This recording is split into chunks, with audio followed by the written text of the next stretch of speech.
Saudara sekalian dan seluruh rakyat Indonesia,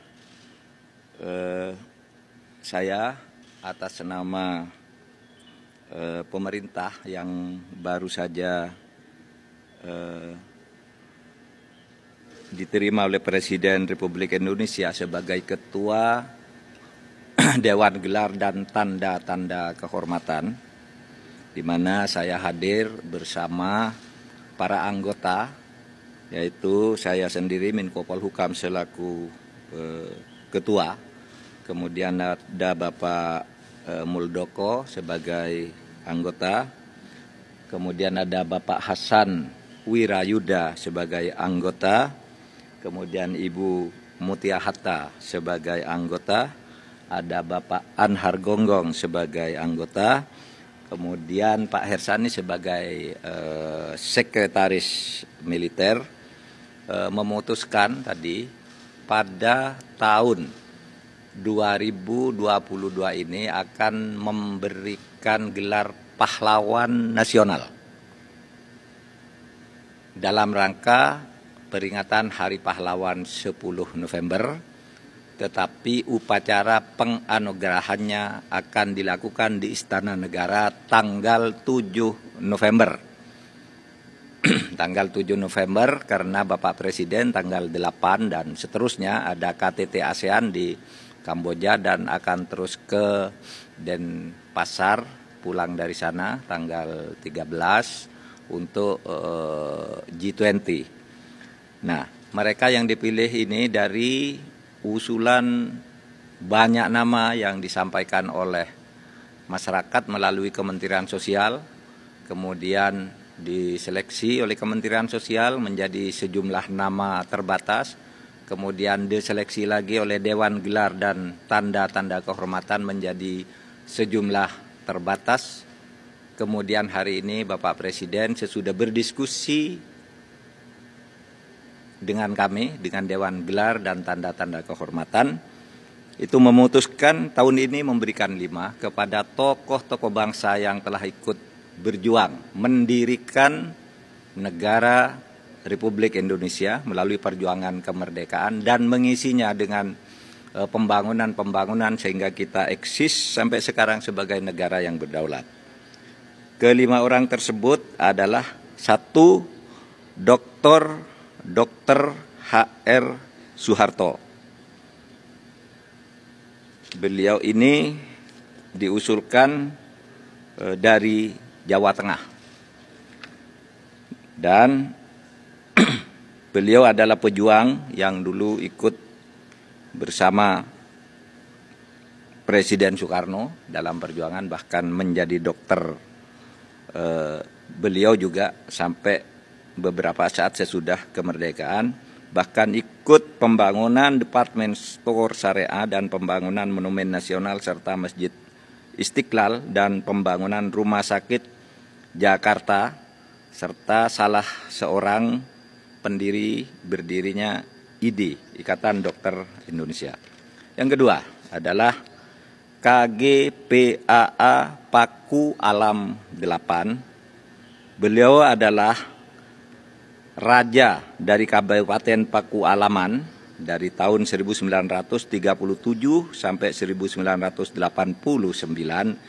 yang jasanya antara lain adalah bersama Sultan Hamengkubuwono IX dari Kerajaan atau Keraton Yogyakarta mengintegrasikan diri pada awal kemerdekaan Republik Indonesia sehingga Negara Kesatuan Republik Indonesia menjadi utuh seperti sekarang. Perlu diketahui bahwa pada saat Indonesia merdeka, Keraton Yogyakarta dan Pakualaman ini adalah daerah otonomi khusus dari Kerajaan Belanda. Sehingga ketika Presiden Soekarno dan Wakil Presiden Muhammad Hatta atas nama bangsa Indonesia menyatakan kemerdekaan, sebenarnya secara yuridis Kerajaan Jogja dan Pakualam itu tidak termasuk di dalam apa yang diklaim sebagai republik semula, tapi sehari sesudah itu beliau menyatakan bergabung ke Negara Kesatuan Republik Indonesia, dan kemudian Yogyakarta menjadi ibu kota yang kedua dari Republik ketika terjadi agresi Belanda pada tahun 1946. Ini Paku Alam VIII pernah menjadi wakil gubernur ketika Sri Sultan Hamengkubuwono ada di Jakarta dengan tugas-tugas sebagai pejabat negara. Lalu yang ketiga, Dr. Raden Rubini Nata Wisastra. Beliau diusulkan sebagai pahlawan nasional dari Kalimantan Barat. Beliau adalah juga dokter seperti Dr. Soeharto tadi, menjalankan misi kemanusiaan sebagai dokter keliling di saat-saat kemerdekaan. Bahkan beliau bersama istrinya sampai dijatuhi hukuman mati oleh Jepang karena perjuangannya yang gigih untuk kemerdekaan Republik Indonesia. Kemudian yang keempat, yang kelima tadi Raden Rubiandini. Yang keempat adalah dari bukan ini Jambe, bukan Bali tadi. Oh iya, iya 1, 3, 5 ya. Kemudian nih Haji Salahuddin bin Talabuddin. Haji Salahuddin bin Talabuddin ini adalah diusulkan pahlawan nasional dari Maluku Utara, di mana beliau selama 32 tahun berjuang melalui perjuangan dengan semboyan hidup Islam, hidup Syarikat Islam, hidup Republik Indonesia, yang kemudian ikut membangun negara ini berdasar negara kesatuan yang inklusif berdasarkan Pancasila.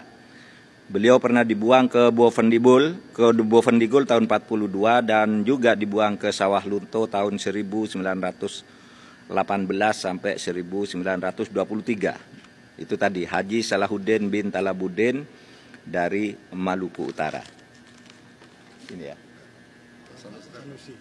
Kemudian berikutnya adalah Sanusi, Kiai Haji Ahmad Sanusi dari Jawa Barat.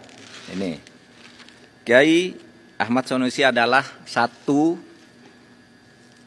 salah satu yang belum mendapat gelar pahlawan nasional, padahal beliau adalah anggota Badan Penyelidik Usaha-Usaha Persiapan Kemerdekaan bersama Bung Karno dan Bung Hatta. Dan beliau juga sebagai tokoh Islam yang memperjuangkan dasar negara yang menghasilkan kompromi lahirnya negara Pancasila. Dari semula ada sisi kanan ingin menjadikan negara Islam, sisi kiri menjadikan negara sekuler, kemudian diambil jalan tengah, lahirlah ideologi Pancasila sesudah menyetujui pencoretan 7 kata di Piagam Jakarta. Sudah 5 ya? Sudah 5. Baik, terima kasih. Sudah 5 tadi ya? Ya. Jadi dari sekian banyak tadi 5, terima kasih. Kami sarankan kepada daerah-daerah tadi yang sudah mempunyai usul-usul dan disetujui oleh pemerintah supaya segera menyiapkan diri untuk hadir dan melakukan penyambutan baik upacara adat, upacara daerah, atau apapun yang bisa dilakukan untuk menyongsong anugerah ini. Terima kasih. Assalamualaikum warahmatullahi wabarakatuh.